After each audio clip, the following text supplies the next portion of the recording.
चौहान साहब कैसे हैं मजाज आपके? ठीक अल्लाह ठाक का हैं आप? शुक्र है, आप सुनाए ठीक है? अल्लाह करम। चौहान साहब मेरे कुछ सवाल आते हैं आज आपसे जी जो जी हमारी पूछिए आप। बार में आजकल हमारे वकुला साहिबान के ऊपर जी जी 780 का जो बेदरेग इस्तेमाल किया जा रहा जी जी है नजायज और वकुला को हर टाइम टारगेट किया जाता जी है, जी इसकी क्या वजूहात क्या है? देखिए जी, हमारे मुल्क के जो असल हुक्मरान हैं, जो इस मुल्क को कंट्रोल कर रहे हैं संधू साहब, वो ये चाहते हैं कि उस मुल्क में कोई भी बंदा उनके खिलाफ बात ना करे, उनके खिलाफ ना बोले। तो आप लोग सब जानते हैं कि वकला कम्युनिटी जो है, वकला साहिबान जो है, ये किसी से भी नहीं डरते। ये हमेशा हक का साथ देते हैं, हमेशा बातिल के साथ टकराने वाले लोग हैं।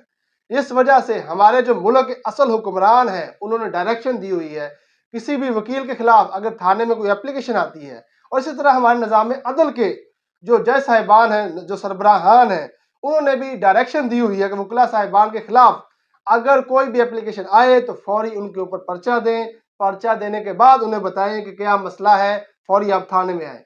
आप देख रहे हैं नॉर्मली जब किसी बंदे के खिलाफ थाने में एप्लीकेशन दी जाती है, पहले उसे बुलाया जाता है, बुलाने के बाद उसका मौक़िफ़ सुना जाता है, फिर अगर पुलिस को लगे कॉग्निजेबल ऑफेंस मेड आउट होता है तो एफआईआर देती है। लेकिन अगर किसी एप्लीकेशन के साथ एडवोकेट का नाम लिखा हो तो फौरी पहले एफआईआर दे देते हैं, क्योंकि पीछे से उन्हें हदायत है कि जैसे ही कोई वकील जिसके खिलाफ एप्लीकेशन थाने में आती है तो आपने फौरी ही एफआईआर दर्ज कर देनी है।